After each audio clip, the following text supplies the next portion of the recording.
Now, today I want to talk about Joe's new studio, and I think this was always, even with his old studio, there's always things that bugged me about Joe's kind of studio setup, his lighting, camera setup. The only reason it bugged me so much is because he has 9.59 million subscribers. He has so much attention, but it feels like he's still living in 2005. He invests nothing into lighting, camera. His audio is fine. I'm not bashing on his audio, but he doesn't invest anything into just the image quality of his setup. You could see like right off the bat, it's all grainy. It's always grainy. It looks like he shot everything on a Canon PowerShot A520 from 2005, and we're living in 2020 where there's like YouTubers with no budget with better quality than Joe, like in terms of image quality, which is kind of ridiculous. So I'm making this video kind of not bashing, not hating, but kind of out of love because I know a lot of people on Instagram are not a big fan of Joe's kind of new studio setup. Yeah, I'm not going to say his studio looks a bit tight, not much room to lean back.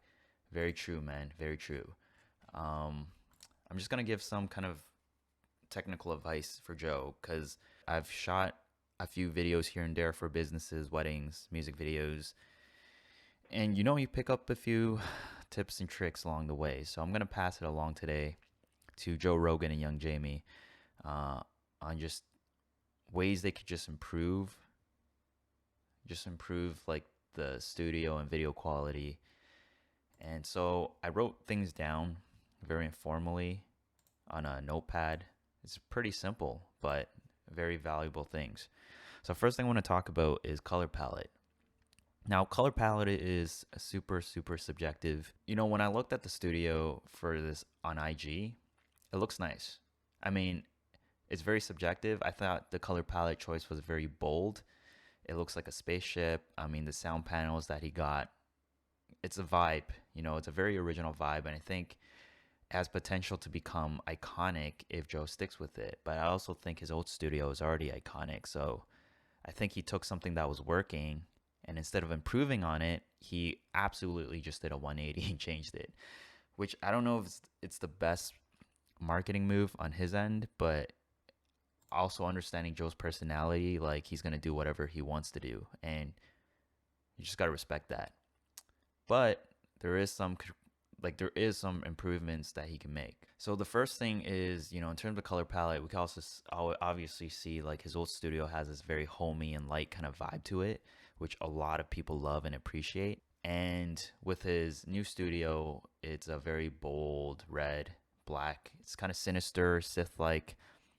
I mean, someone's saying, does anyone compare Joe's new studio to the inside of a Sith starship yet? Yeah, it's very. I think it's very Joe Rogan though. I think he's tapping into his sci-fi kind of nerdy side, um, which you can't hate. It's just his personality. I mean, so I'm not gonna bash so much on his color palette choice and how it looks, but where I'm gonna criticize a lot more is definitely the way he set up his lighting and camera and just the spacing is just it's off. Everything's off in comparison to his old studio, which had a little more space. People obviously loved the little toys on the desk right here. I mean, before I even jump onto the next point, I just want to talk a little bit about character and story that you build in your brand. I mean, some people can look at this and say, "Oh, this is very informal and very messy," and yeah, it's just not like professional looking, but quite honestly, especially in the age of 2020, like this has so much character. This desk has so much character and story to it. And as a filmmaker, it's all about story. No one really cares if it looks fancy. People love a story. They love seeing character and authenticity. You look around, you see Joe's kind of yeah, you kind of see like what he's into, where he's been, the little toys he's received. Whereas Joe switched to this new studio where obviously the desk is empty. Um, there's really, it's very, yeah. I mean, the vibe you get is like, ooh, I don't know what kind of vibe to feel here. It's a very, it's a very specific kind of vibe that Joe's going for, which is could be dangerous in a marketing standpoint, or it could be smart, it could stick. But right now, it's leaning more towards dangerous. Okay, so beyond that, I want to talk a little bit about now the main two problems, which is lighting and camera. So right off the bat, let's talk about lighting. What's the problem with this? The problem with this is the whole thing is flat. The lighting is flat and it's too harsh on his face. I'm going to show you here too. I mean, with Joe's old studio, he also uses these just like straight harsh LED lights, which is not recommended on a cinematography standpoint. I mean, he's on the right track using these LED lights, but man, look how harsh they are. These are harsh LED lights, and he's missing this main element, which is a diffuser. He is in no way, or young Jamie, they're not making the light any softer. They're basically just shooting it straight onto the subject without any diffusion. Go to your window right now, and if it's daylight, I want you to pull the curtains out, and you're probably going to start squinting. And if someone took a photo of you, your face is probably going to be pretty harsh. Like, it's going to be too overexposed. But if you pull back the curtains, suddenly everything feels a little more comfortable and you could see a lot better. It's the same kind of idea with softbox lights. You essentially just put a kind of a fabric over the light, and it diffuses it. It makes it a lot softer. I'm going to show you an example of what I mean. Look at the ground up show. I'm going to talk about the ground up show right now. He's using a soft light to shoot all of this. So this is Matt's podcast show, but you can see the immediate differences between Joe's and Matt's podcast. And Matt's not even working with a multi-million-dollar budget. He's working with a consumer, normal human budget. And he's getting this amazing kind of quality. You could see kind of like just in terms of lighting. He's using a very soft light. He's using one of these lights to light himself and his subject. And it just comes off really amazing, really soft. But you could see right here, Joe's kind of like, it's just wow. The contrast of lighting is just, it doesn't look good. I mean, it doesn't look good for someone that has 9.59 million subscribers compared to someone with 45.7K subscribers. Like the difference is just very apparent, and it looks like Joe shot everything with I know the camera he's actually using. He's using one of these old school kind of video camcorders, which honestly has no interchangeable lenses, none of that, which I'm going to segue into right now. So the issue with lighting is Joe's using all these LED lights with no diffusion. That's basically it in a nutshell. Now let's talk about these old school cameras he's still using.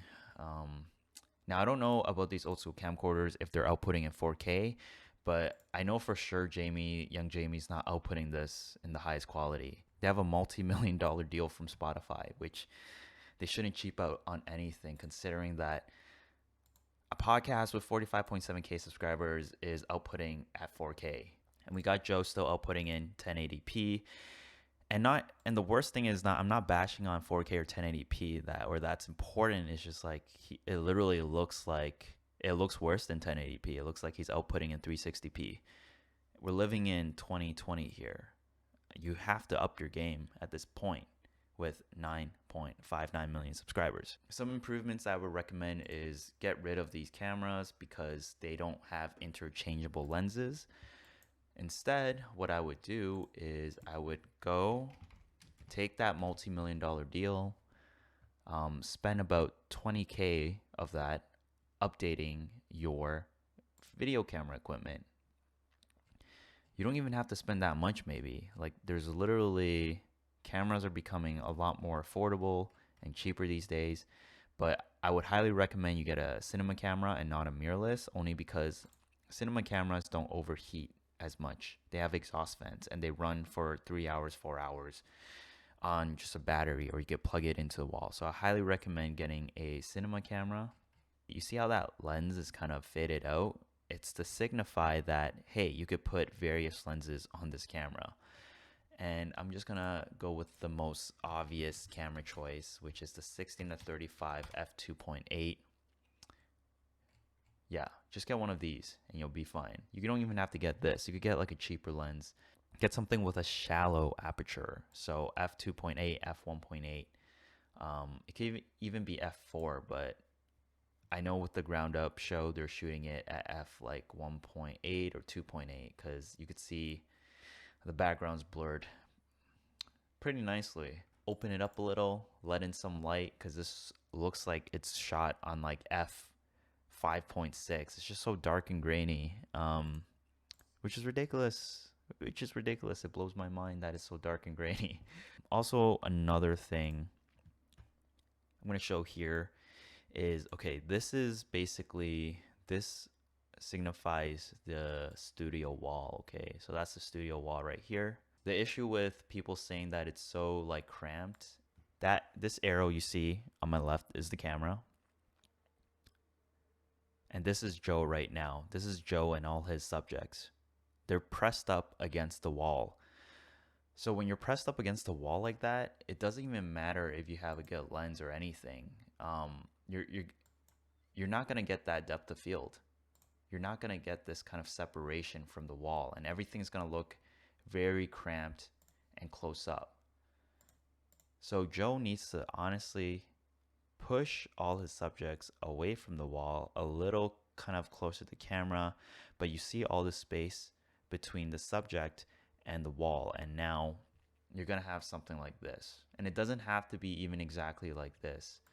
I know some people are gonna say like, oh, this is maybe a little too much in terms of blur, but I mean, I think Peter McKinnon has a similar dark, sinister vibe. Sinister, not sinister, but he has a dark vibe too. But something like this, I think this is pretty close to what I think Joe had in mind in terms of studio setup. Um, you could see it's not like as blurred out as a ground up show, but hey, there's the subject is entirely in focus. There's no grains or anything, and Peter is literally using the setup that I'm describing right here. Like he's using softbox lights. He's using lenses that have f2.8, f4, interchangeable lenses. He's using camera bodies that allow for interchangeable lenses. So it's pretty simple what Joe has to do. Um, Joe literally has to hire a cinematographer and just let a cinematographer change up his video setup and set up some lights for him, because right now this isn't it.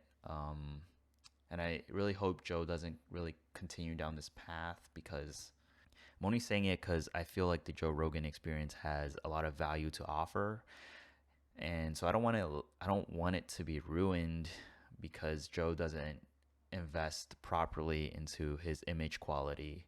The truth is, video is part of it nowadays. I mean, even though you're a podcast and it's audio dominated, the reality is people are going to watch video now and they want the video element. So you got to up your video game, taking the tips that I just showed.